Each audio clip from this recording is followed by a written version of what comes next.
Hi guys, welcome to my channel. I am Bearded Dev, and today we're going to be looking at sequence objects. What we're going to be covering in this video is what is a sequence object, how to create a sequence, and the benefits of sequences as well. So what is a sequence? It allows us to generate numeric values according to guidelines. The benefits of sequence objects. These will become more apparent when we go through some examples in SQL, so we'll just run through them quickly now and we'll recap later in the video. So sequence objects are independent from tables, unlike the identity column. So the identity is attached to the table. We can generate the next value, so we might want to generate we might use a sequence object as an ID on a column, and we may want to know that before we actually insert data. And it can also be used across multiple tables as well. So because it's stored as an independent object, we can use that across multiple tables. We'll go over to SQL Server now and we'll go through some examples. Okay guys, so I've come over to SQL Server. I'm just going to open up my database here, the bookshop, and expand programmability as well. And as we can see here, I've just highlighted sequences, the bottom option on programmability. And now if I right click on that and click on new sequence, that gives us the details to actually generate a sequence through here. We're not going to do this, we're going to actually write the syntax to generate a sequence, but I will run through the options on here. So we've got our sequence name that's automatically been generated just with a date and time stamp. The schema it's going to be attached to, and our data type as well. So the different types of data types we can use are various ints, decimal and numeric as well. If we set this to decimal, we'd have our precision option available as well. We also have a start value and an increment by value. So the start value is where the first number that we want it to start with. Increment by, so how do we want that number to increase? We could have a start value of 1 and increment by 1, so it's just going to go up 1 each time. Or we could set that to change to 5, 10, so it will go 1, 11, 21, so on. We also have the options to set a minimum value and a maximum value. So we could set that as, again, 1 as the minimum and 100 as the maximum value. And we've also got the option here to cycle. So using that example, if it did reach 100 and we had it set to cycle, the next number out would be 1. It would go through those numbers again. And then we've also got some cache options as well. But like I say, we're going to go through the actual syntax here. So whenever we're creating an object in SQL Server, the keyword is always create. And then in this case, what we're going to be creating is a sequence. And then we need to give this sequence a name. For now, I'm just going to call it seq_test. So create sequence and the name of our sequence. And we're going to give that an as. And in this case, we're only going to be working with small numbers. So I'm just going to work with a tiny int. So it's create sequence, our sequence name, as, and then our data type in there. As I've said before, you can have tiny int, small int, big int, decimal, or numeric. And then on the next line, we're going to give it a start value of 1. Sorry, not start value, start with.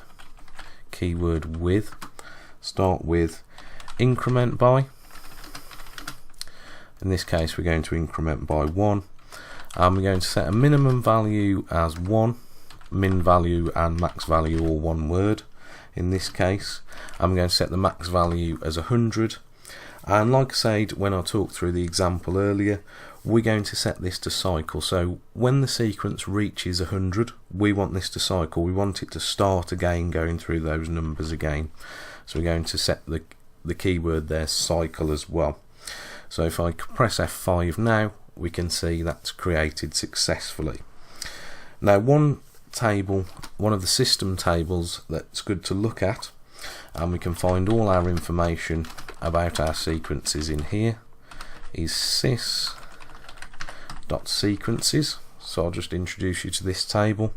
We've got our name here, our object ID, and then along here we've got our start value, increment, minimum value, maximum value, cycling, cached, and other bits of information. Current value is quite important as well. So if you ever want to find out any information, we've got create date and modify date there as well. If you ever want to find out any information about the sequences stored within the database, always go to the sys.sequences table. So now we've created our sequence object, let's put it into practice. So I'm just going to throw together a very quick table here, and I'll just call it food orders. And we're going to have an ID column. We're going to set this as tinyInt to match our sequence. We're going to have a date stamp in here as well, that's a keyword. I'll set that as date time 2 for further accuracy. And we'll have a summary, which is going to be a varchar 100.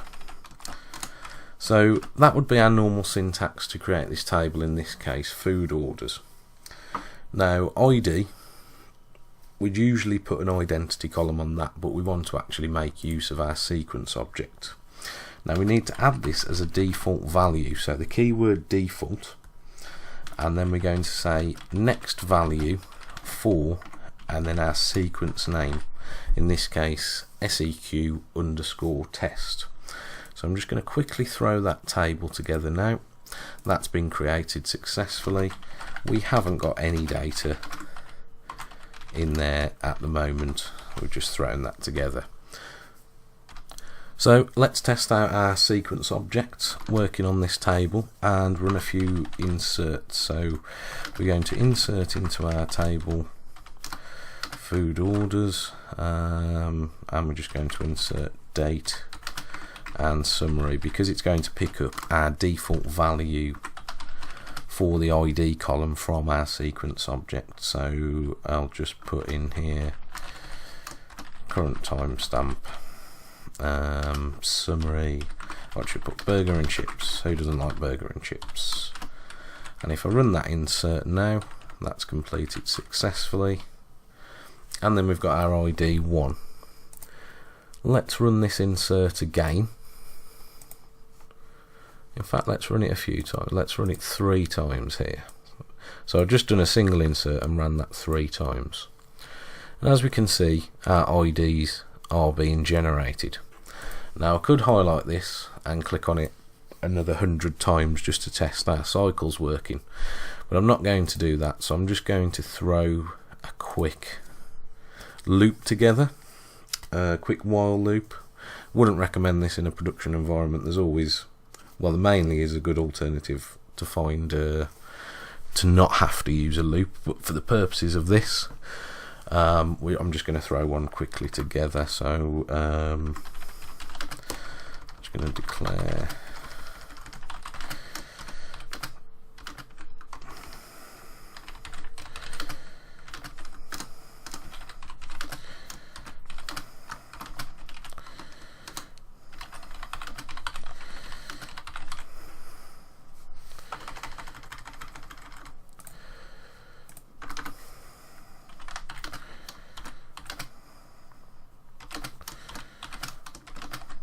So I've just thrown that together quickly. So it's just saying we start with 1 while that's less than 100. In fact, we'll say 110. Insert. Let's just run that. Okay, so that's completed pretty quickly. Let's have a look at our table. So we've got a lot of IDs in here now. If we scroll down, we can see here, if I just expand this, we hit the number 100. The sequence object cycled, restarted as 1, and then inserted that new value.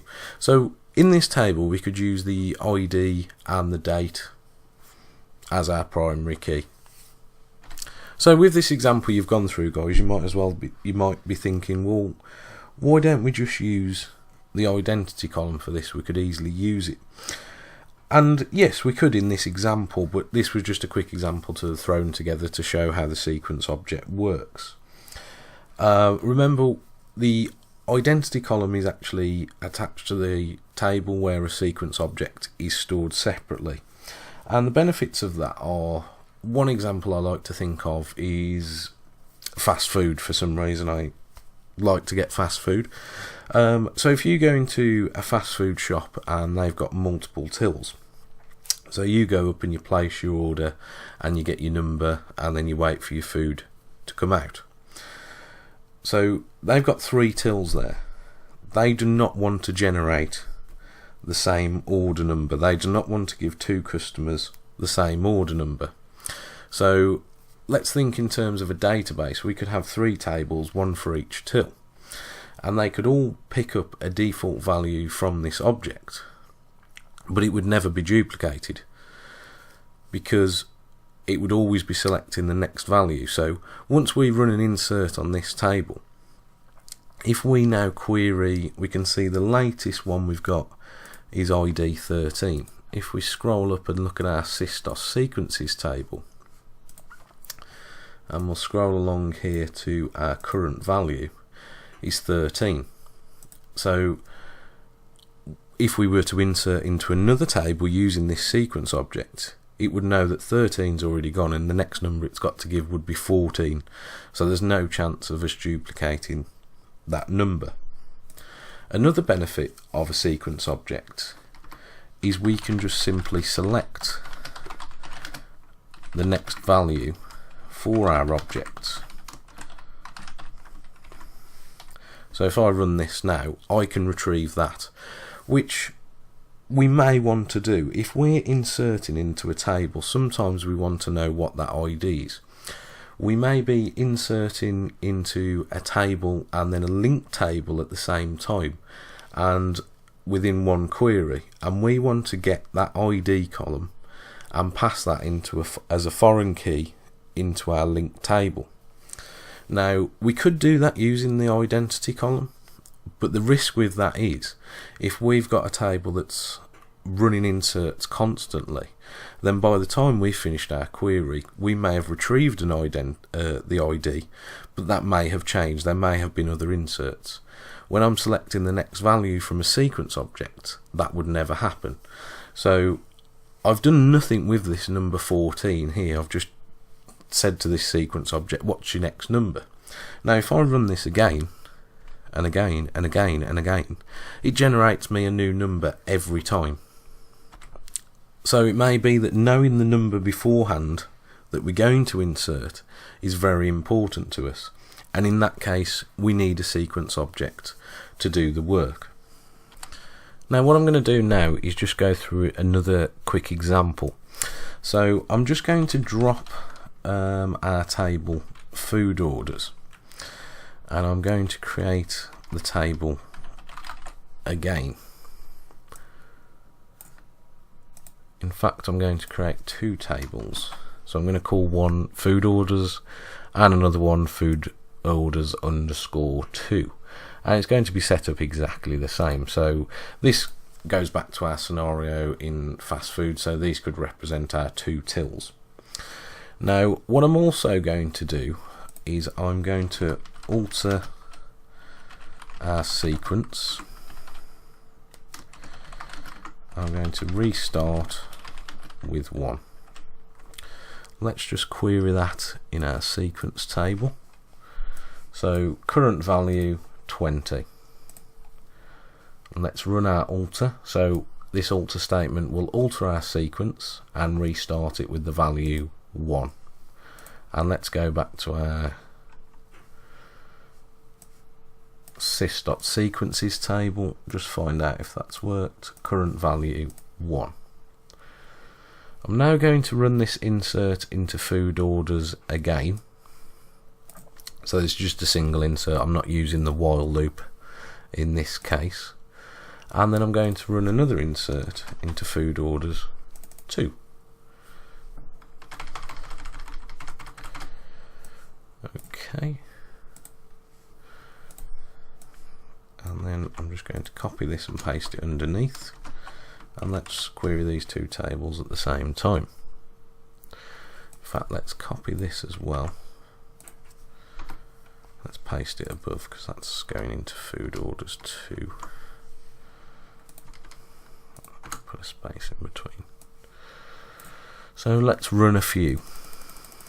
Let's run this a few times, and then let's run a select from both of those tables. So in our first table, food orders, we've got all odd number IDs and a date stamp. And then in our second table, we've got all our even numbers. So going back to our fast food scenario, the reason we can cycle the number is because we use it as part of the date as well. Unless we're getting 100 orders through at the same time, we'd have to extend that number. If not, they're going to be different date stamps. And I think when you go into a fast food place and place an order, if your order number is 11,960, it's going to seem a bit strange. So that is one example. You could probably think of some better examples yourself of where you could make use of a sequence object. And the last thing we're just going to touch on is dropping our sequence object. So because it's an object within the database, we always use our keyword drop, what kind of object it is, and we're going to drop sequence test.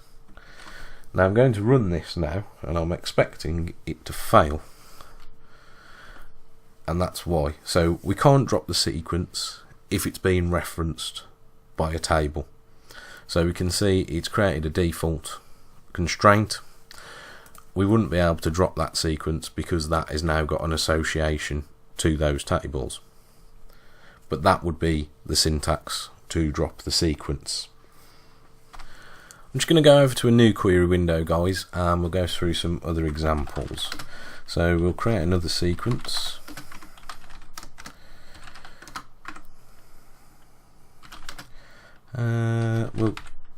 We'll just say an int for this one,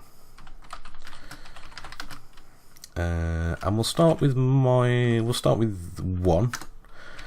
And one thing we can do is increment by negative numbers. Remember, we can use any numbers we want as long as they're within the range of the data type that we're providing. So in the case of int, it's something like 2,100,000 and something thousand. I can't remember the exact figure. If we wanted to go above that, we could use a big int. And we don't even need to set our min and max values. So we can run this.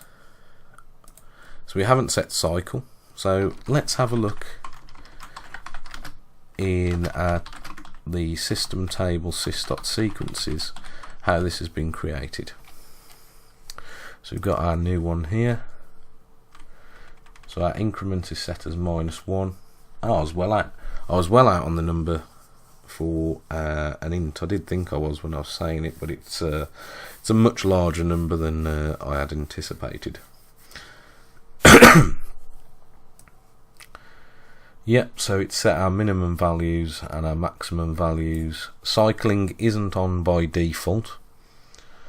So if we ran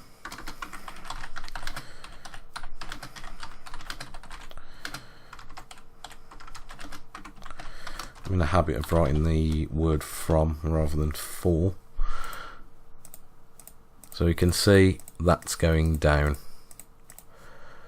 And I'll just drop this sequence because we haven't got it attached to a table at the moment, just to show you that runs correctly.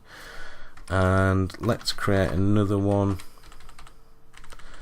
and we'll increment by 100. So let's create that. Yeah, and as suspected, our numbers now go up in 100. So sequence objects are pretty cool. We can set it, give it our guidelines of what we want it to do, and then use it how we want to. Let's just drop this again and have a look at another scenario. So we will create it again. So let's say we want it as, and we're going to set a min value 1. Min value is all one word, and so is max value. And we won't set it to,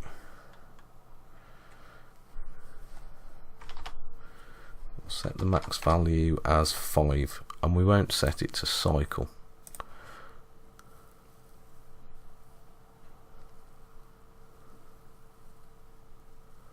Okay, so we've got a warning message there. The sequence object cache size is greater than the number of available values. The cache size has been automatically set to accommodate the remaining sequence values. Okay, nothing to worry about at the moment, but I will be dropping this sequence anyway. So we're going to press this a few times. Now we get an error. So because we haven't set it to cycle, once it reaches its maximum value, or in the case of you were incrementing by negative numbers its minimum value, you'd get an error. And one way around that is you've got the option to alter the sequence and restart with 1, or just recreate it with the cycle option. Okay guys, I really hope you've enjoyed that video. We'll just go over the benefits again. So sequence objects are stored as objects in the database, so they're independent from tables, unlike the identity column which is attached to the table. We can generate the next value, so we can have the next value that we're going to insert within our query. We know what that is before we run an insertion, which may be important in certain areas. Like I've said, yes, you can do that with identity. It's a bit more tricky, but if you've got a table where you're running inserts, by the time your queries run, that value might have changed and you're not going to be using that value that you have within your query. And we can also use a sequence object across multiple tables as well. So again guys, I do hope you've enjoyed the video. Don't forget to subscribe to the channel. Click that notification button to be made aware of when I am uploading new videos as well. And if you'd like to email me anything, my email address is askbeardeddev@gmail.com. Thanks for watching.